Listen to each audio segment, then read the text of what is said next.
ఈ రోజు మార్కెట్ మొత్తం చాలా ఫ్లాట్ గా ట్రేడ్ అయినట్టుగా కనిపిస్తూ ఉంటది.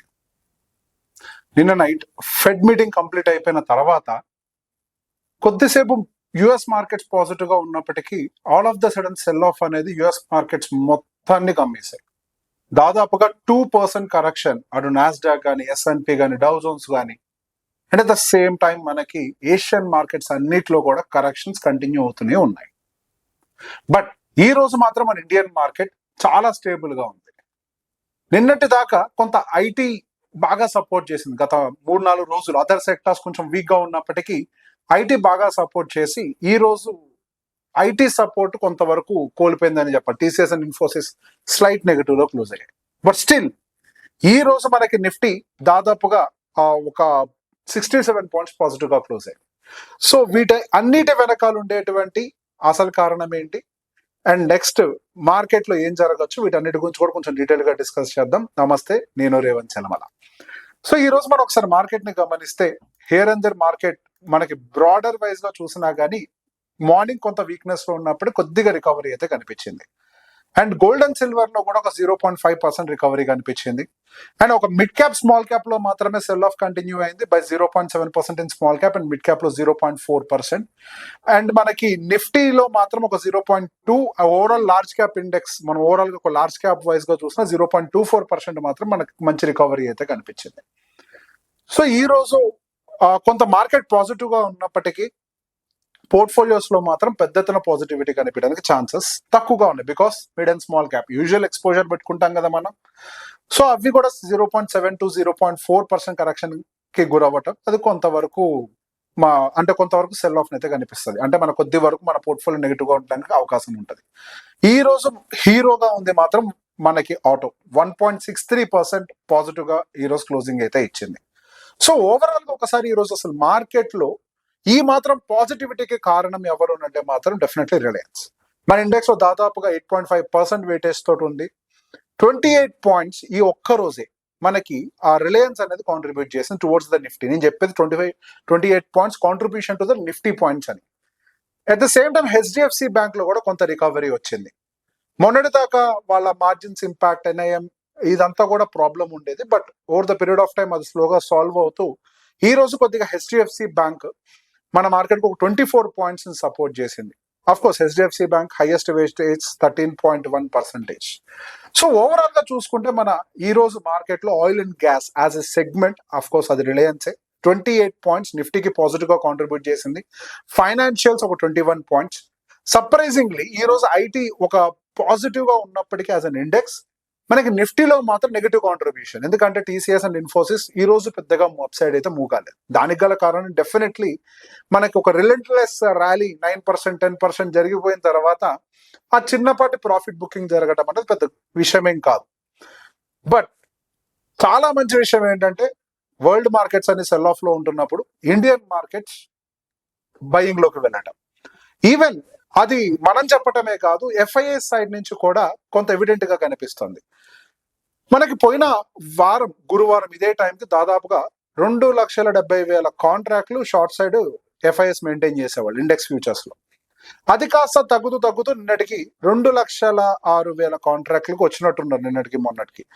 ఈ రోజు అది మరింతగా తగ్గుతూ 1,95,000 కాంట్రాక్ట్లకు వచ్చాయి. అదొక్కటే కాకుండా ఎఫ్ఐఐ సైడ్ బయింగ్ నిన్న బాగా జరిగింది. దాదాపు 2,000 కోట్ల పైచిలకే ఎఫ్ఐఎస్ విపరీతమైన బయింగ్ మన మార్కెట్ లోకి చేశారు. సో దానికి గల కారణాలు ఏంటి? ఇప్పుడు FIs all of the sudden shorts ని ఎందుకు తగ్గిస్తున్నారు? ఎఫ్ఐఎస్ కొద్దిగా బై సైడ్ ఎందుకు మారుతున్నారు? ప్రపంచ మార్కెట్లు అంతా పానిక్ లో ఉన్నప్పటికీ, ఇంకా ఇరాన్ దాడులు చేస్తున్నప్పటికీ, అమెరికా మళ్ళీ ఇరాన్ మీద దాడులు చేస్తున్నప్పటికీ, crude oil price cool off అవ్వనప్పటికీ, రూపీ బలపడనప్పటికీ, ఇన్నప్పటికీ ఉన్నప్పటికీ మన మార్కెట్స్ మాత్రం పైకి వెళ్తున్నాయి. దానికి ఎఫ్ఐఎస్ సపోర్ట్ ఉంది. దానికి గల కారణం రీసెంట్ గా కోటాక్ కి సంబంధించిన ఒక రీసెర్చ్ రిపోర్ట్ కూడా బయటకు వచ్చింది. సో మొన్న వచ్చినటువంటి క్వార్టర్ లో నిఫ్టీ 50కి సంబంధించినటువంటి నెట్ ప్రాఫిట్స్ ఒక రోబస్ట్ గ్రోత్ తోటి ఉన్నాయి. సో దాని యొక్క ఇంపాక్ట్ మనకి ఓవరాల్ మార్కెట్స్ మీద స్పిల్ అవుతున్నాయి. And at the same time global గా ఉండేటువంటి ఈ AI related over valuation problem, Asian markets లో ఉన్నటువంటి ఆ చిప్స్ కి గతంలో వచ్చినటువంటి హైప్ అదంతా కూడా సెల్ ఆఫ్ లోకి రావటము, ఇదంతా కూడా ఇండియన్ మార్కెట్స్ కి అడ్వాంటేజ్ గా మారుతుంది. సో ఇక్కడే మనం అర్థం చేసుకోవాలి, సహజంగా మొన్నటి వరకు ఏ మార్కెట్స్ బాగున్నాయి కాబట్టి అటువైపు ఇన్వెస్ట్మెంట్స్ అన్ని కూడా ఫ్లో అయ్యాయి. ఇప్పుడు ఏ మా వాల్యుయేషన్ క్రాష్ ఏదైనా జరుగుతుంది అని అంటే వాళ్ళకి ఖచ్చితంగా ఒక హెడ్జ్ కావాలి. ఆ హెడ్జే మన ఇండియన్ మార్కెట్స్. ఏఐ తోటి ఎటువంటి రిలేషన్ డైరెక్ట్ గా మన ఇండియన్ మార్కెట్స్ కి లేదు. We're not developing any AI products or any chips. But ఒక్క గుడ్ విషయం ఏంటంటే, ఒక మంచి విషయం ఏంటంటే, we're using AI. We're not developing AI, we're using AI and developing our business. ఇది ఒక చిన్న తేడాని మనం అర్థం చేసుకోవాలి. సో ఆ AI related over valuation sell off జరుగుతున్నప్పుడు డెఫినెట్ గా ఫారెన్ ఇన్వెస్టర్స్ కి కానీ పెద్ద ఇన్వెస్టర్స్ కి కానీ ఒక మంచి హెడ్జ్ కావాలి. ఆ హెడ్జే non AI Indian market. Indian IT services completely non AI. And most beautiful thing, Indian market is more diversified. ఏదో ఒక సింగిల్ సెక్టార్ మీద, ఏదో సౌత్ కొరియా లాగాను లేకపోతే అమెరికా లాగాను ఒక్క సింగిల్ సెక్టార్ మీద డిపెండ్ అయ్యేటువంటి నేషన్ కాదు, మార్కెట్ కాదు మంది. అక్రాస్ ద బోర్డ్ మా స్ప్రెడ్ ఉంటుంది. Banking, IT, oil and gas అన్నిటి మీద అక్రాస్ ద బోర్డ్ మంది స్ప్రెడ్ ఉంటుంది. సో ఇంత positive elements at the same time ఈ quarter results as per the Kotak కొంత పాజిటివ్ గా ఉండటం, నెట్ ప్రాఫిట్స్ లో మంచి గ్రోత్ కనపడటము, ఇదంతా కూడా మన ఇండియన్ మార్కెట్స్ లో బాగా స్పిల్ అవుతుంది. And at the same time నేను నైట్ మనకి ఫెడ్ కి సంబంధించిన అవుట్పుట్ కూడా వచ్చింది. ఫెడ్ ఇంట్రెస్ట్ రేట్ రిలేటెడ్ గురించి మనం నిన్ననే మాట్లాడుకున్నాం. 70% ఆఫ్ ద ఛాన్స్ మనకి పాస్ పెట్టడానికి ఉంది, 30% మాత్రమే హైక్ కి ఛాన్స్ ఉంది అని. So fed chairman is very clear, inflation ని చాలా క్లోజ్ గా వాచ్ చేస్తాము, 2% బిలో ఉండటానికి అన్ని ప్రయత్నాలు చేస్తాము అంటున్నారు.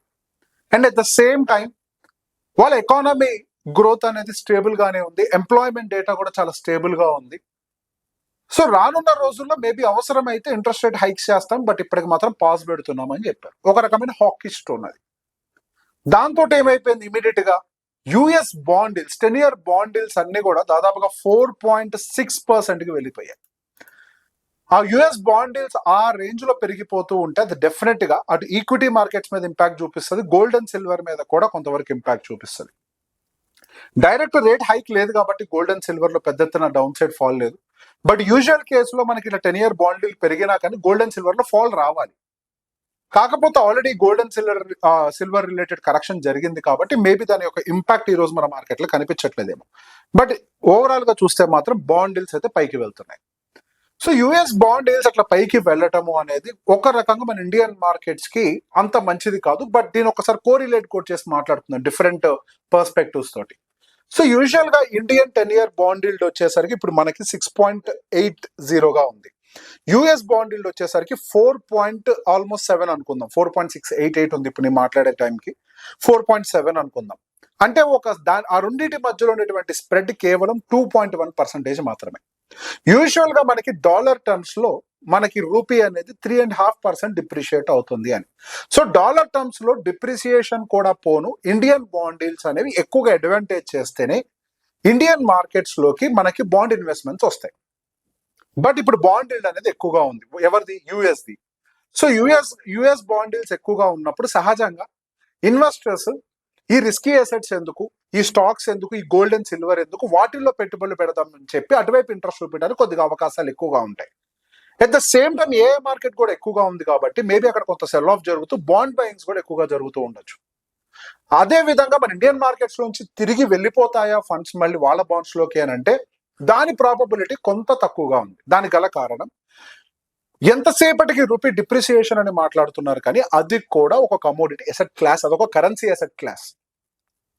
Currency asset class when it comes to the rupee మనం డాలర్ తోటి చూసినప్పుడు 3.5% ఇన్ ఏ స్ట్రెచ్, ఒక లాంగ్ స్ట్రెచ్ అంటే ఒక లాంగ్ టర్మ్ టైం ఫ్రేమ్ లో ఇంత రిటర్న్ అని మాట్లాడతాం, 3.5% డిగ్రేడ్ అవుతుంది మంది. That doesn't mean every year 3.5% consistent గా అవుతుంది. 12% ఫిక్స్డ్ రిటర్న్ నిఫ్టీలో ఎట్లా రాదో ఎవ్రీ ఇయర్ 3.5 అవ్వదు. There is consolidation, there is a sudden spike. So ఇప్పుడు ఆల్రెడీ ఆ స్పైక్స్ జరిగాయి కాబట్టి this is purely my estimate. Maybe ఏమన్నా మనకి ఆ కరెన్సీ స్టెబిలిటీ ఏమన్నా మన మార్కెట్ లో వస్తుందని ఎస్టిమేషన్స్ కనుక ఎఫ్ఐఎస్ కి స్ట్రాంగ్ గా ఉంటే ఎఫ్ఐఏ ఫ్లోస్ మన ఇండియన్ బాండ్స్ నుంచి బయటికి వెళ్లకుండా ఉండడానికి చాలా ఎక్కువ అవకాశాలు ఉంటాయి. సో ఇది ఇప్పుడు ప్రెసెంట్ మనం మాట్లాడుతున్నాం. సో వాళ్ళ బాండ్ డీల్స్ మనకి ఎందుకు ఇంత ఇంపార్టెంట్ అని అంటే, వాళ్ళ బాండ్ డీల్స్ తోటి మన bond deals comparatively attractive returns ఇవ్వాలి. సో ఇప్పుడు దీన్ని బేస్ చేసుకొని నెక్స్ట్ ఆగస్టులో ఉండేటువంటి నెక్స్ట్ 4 నుంచి 6 తారీఖుల్లో ఉండేటువంటి ఆర్బీఐ మానిటరీ పాలసీ యొక్క డెసిషన్ డిపెండ్ అయి ఉంటుంది. ఆర్బీఐ మానిటరీ పాలసీ గనక దీని మధ్యలో స్ప్రెడ్ తక్కువగా ఉంది, ఎఫ్ఐఏస్ గనక బయటికి వెళ్తున్నారు అనే డేటా ఏదన్నా వాళ్ళకి అనిపిస్తే, there is a probability they might increase. అదొక్క రీజన్ తోటి వాళ్ళు ఇంక్రీజ్ చేయరు. డెఫినెట్ గా ఇన్ఫ్లేషన్ కన్సిడర్ చేస్తారు. అట్ ద సేమ్ టైం ఎందుకంటే మళ్ళీ ఇండియన్ గ్రోత్ స్టోరీ ఇంపాక్ట్ కాకూడదు. మన ఇన్ఫ్లేషన్ యాజ్ ఆఫ్ నో ఒక 5% దగ్గర ఉంది అని అనుకుంటే, స్టిల్ అది ఆర్బీఐ కంఫర్ట్ జోన్ లో ఉంది, 6% బిలోనే. సో రానున్నటువంటి డేటాస్ కంపేర్ చేసుకుంటూ మేబీ ఒక డెసిషన్ తీసుకుంటారు. బట్ గుడ్ థింగ్ ఈస్ వాళ్ళు డైరెక్ట్ గా ఇంక్రీజ్ చేయలేదు. యుఎస్ ఫెడ్ అయితే డైరెక్ట్ గా వడ్డీ రేట్లు పెంచలేదు. మేబీ బాండిల్స్ రేపన్నా కూల్ ఆఫ్ అవుతాయి. సో ఈ డేటాను క్లబ్ చేస్తే మేబీ ఆర్బీఐ కూడా పాస్ పెట్టడానికి కొంత ప్రాబబిలిటీ ఉంది. ఎందుకంటే ఎట్లయినా బాండిల్స్ మేబీ కూల్ ఆఫ్ అవుతుందన్న ఒక ఎస్టిమేషన్ తోటి అట్లీస్ట్ 2.1 స్ప్రెడ్ కాస్త 2.53% స్ప్రెడ్కి ఏమైనా వెళ్తుందేమో ఒక ఆశతో కూడా వాళ్ళు వెయిట్ చేయొచ్చు. సో ఓవరాల్ గా మన మార్కెట్స్ మాత్రం ఈ రోజుకి కొంత పాజిటివ్ ఎలిమెంట్స్ తోటి అయితే ముందరికి వెళ్తున్నాయి. సో ఇప్పుడు మనం అబ్జర్వ్ చేయాల్సినటువంటి కీ ఎలిమెంట్స్ ఏంటి? ఫస్ట్, యుఎస్ ఇరాన్ వార్ ని మాత్రం మనం క్లోజ్ గా వాచ్ చేయాలి. మనకి సోమవారం మంగళవారం ఈ 2 తారీఖుల్లో ఈ పీస్ డీల్ ని బ్రేక్ చేసి ఇరాన్ దాడులు చేసింది కొంతమేర. ఆ తర్వాత యుఎస్ కూడా చాలా స్ట్రాంగ్ గా రిటాలియేట్ చేస్తామని చెప్తున్నారు. ఇన్ బిట్వీన్ అమెరికా తోటి పీస్ టాక్స్ చేయడం సాధ్యం అవ్వదు అన్న ఫీలింగ్ ఏమో నాకు తెలియదు, కానీ అక్కడ ఉండేటువంటి మిడిల్ ఈస్టర్న్ కంట్రీసే ఈ ఇష్యూని సద్దుమణిగేలాగా మిడిల్ మెన్ లాగా కాదు, వాళ్ళే ఒక ఒప్పందంలోకి వచ్చి ఆ హార్మోజ్ ని కంట్రోల్ చేయడానికి ఒక కామన్ అగ్రిమెంట్ లోకి వద్దామని ప్రయత్నం చేస్తున్నారు. బికాస్ ఆ హార్మోజ్ అనేది ఒకరికి కాదు అందరికీ చెందుతుంది. ఇట్లా రకరకాల కాన్సెప్ట్స్ ఉంటాయి. సరే, అది ఎటువైపు వెళ్తుందో ఎండ్ ఆఫ్ ద డే మనకు కావాల్సింది హార్మోజ్ ఫ్రీగా ఉండటం అంతే. వాళ్ళు ఎంతో కొంత ఛార్జ్ చేస్తారని ఇట్స్ డిఫరెంట్ పాయింట్. బట్ మీరంతా కలిసి చేసుకుంటే నేను పిచ్చోడినా, నేను ఇక్కడ యుఎస్ నావల్ బ్లాకేడ్ పెడతానని చెప్పేసి ట్రంప్ అంటాడు. ఈ ప్రాబ్లం సాల్వ్ అవ్వాలి అని అంటే ట్రంప్ నోటికి కుట్లు పడాల్సిందే. అంటే నవంబర్ లో జరిగేటువంటి ఆ మిడ్ టర్మ్ ఎలక్షన్స్ లో ఒక పెద్ద దెబ్బ తగిలితే తప్పించి వీళ్ళు ఇటువంటి డెసిషన్ ని ప్రాపర్ గా క్లియర్ గా తీసుకురారు. అంటే people should give a strong judgement. నువ్వేదో మేక్ అమెరికా గ్రేట్ అగైన్ అని వచ్చావు, కాకపోతే నీ పిచ్చి చేష్టలతోటి కళ్ళు తాగిన కోతి చేతులు ఏదో పెట్టినట్టుగా బిహేవ్ చేస్తున్నావు అన్న ఒక విషయాన్ని నాకు అర్థమయ్యేలాగా చేస్తే రేపు రాబోయేటువంటి ఎలక్షన్స్ లో మేబీ అప్పుడేమైనా కొద్ది కూల్ ఆఫ్ అవుతాడేమో మనిషి. బట్ ఓవరాల్ ఇంకా చిన్న చితక అటాక్స్ మాత్రం కంటిన్యూ అవుతూనే ఉన్నాయి. ఇది ఏమాత్రం ఎస్కలేషన్స్ కి వచ్చినా కానీ కొంత ప్రాబ్లమ్ ని మళ్ళీ మార్కెట్ కింద పైన చూసుకోవడానికి అవకాశం ఉంది. సో బ్రెంట్ క్రూడ్ ఆయిల్ కూడా యాజ్ ఆఫ్ నౌ $92 నిన్నటి నుంచి పెద్ద ఎత్తున వేరియేషన్ ఏం లేదు, ఫ్యూ పర్సెంటేజ్ డిఫరెన్స్ లోనే ట్రేడ్ అవుతుంది. అండ్ ఆల్మోస్ట్ మనకి మంత్ ఎండ్ వచ్చేస్తుంది. సో ఇప్పుడు ఆటో సేల్స్ మనకి ఆటో రిటర్న్స్ బాగా వచ్చాయి ఆటోమొబైల్ సెక్టార్ కి సంబంధించి. ఆటో సేల్స్ గల కారణం మేబీ మనకి జూలైలో రాబోయేటువంటి మనకి స్టార్టింగ్ లో ఫస్ట్ వచ్చిన డేటా ఏదైనా ఉంది అని అంటే ఆటో సేల్స్. సో ఈ ఆటో సేల్స్ డేటా పాజిటివ్ గా ఉంటుందని ఒక ఎస్టిమేషన్ ఏమైనా ఉండొచ్చు. సో దానివల్ల మేబీ ఈ రోజు కొంత పాజిటివ్ బయింగ్ మనకి ఆటో సైడ్ జరుగుంటానికి అవకాశం కనపడుతుంది. ఎట్ ద సేమ్ టైం ఒక్కసారి మనము ఆటోకి సంబంధించినటువంటి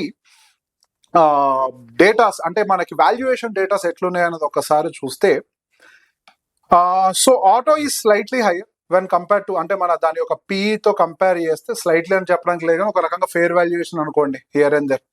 సో కాకపోతే ఏంటి అని అంటే మనకి ఆటో సైడ్ ఉండేటువంటి ఆ డేటాస్ కొద్దిగా పాజిటివ్ గా ఉన్నాయి అన్న ఒక ఒపీనియన్ తోటి ఆటో సైడ్ మనకి మూమెంటం అనేది ఎక్కువగా కనిపిస్తుంది. ఆటో సెక్టర్ ఈ సంవత్సరంలో కూడా కొద్దిగా బాగా స్టేబుల్ గానే పనిచేసింది. సో ఓవరాల్ గా ఈ సంవత్సరంలో మనకి ఆటో సెక్టర్ కొద్దిగా పాజిటివ్ గా కనిపించింది. బ్యాంకింగ్ రిజల్ట్స్ కూడా కొద్దిగా పాజిటివ్ గానే వస్తున్నాయి. ఐటీ ఒకవేళ ఏఐ రిలేటెడ్ సెల్ ఆఫ్ ఎంత కంటిన్యూ అయినా, అన్సర్టనిటీస్ పెరిగినా ఐటీ కూడా మార్కెట్ ని సపోర్ట్ చేయొచ్చు. సో ఇవన్నీ అట్ ద సేమ్ టైం కొంచెం క్రూడ్ ఆయిల్ ఇవన్నీ కూడా కొద్దిగా కూల్ ఆఫ్ అయినా కానీ ఆయిల్ రిఫైనరింగ్ కంపెనీస్ అన్ని, ఆయిల్ మార్కెటింగ్ కంపెనీస్ అన్ని కూడా స్టేబుల్ అవుతాయి. సో ఇప్పుడు మీరు గమనిస్తే మనకు ఒక బ్యాడ్ న్యూస్ రాకుండా ఉంటే చాలు మార్కెట్స్ పైకి వెళ్ళిపోవడానికి. ఇప్పటి వరకైతే గుడ్ న్యూస్ లేవు గ్లోబల్ గా, బ్యాడ్ న్యూస్ రాకుండా ఉందంటే మార్కెట్ స్టడీగా మూవ్ అవడానికి మంచి అవకాశం దొరుకుతుంది. సో మళ్ళీ రేపు మార్కెట్ అప్డేట్ లో కలిసే ప్రయత్నం చేద్దాం. Thank you very much.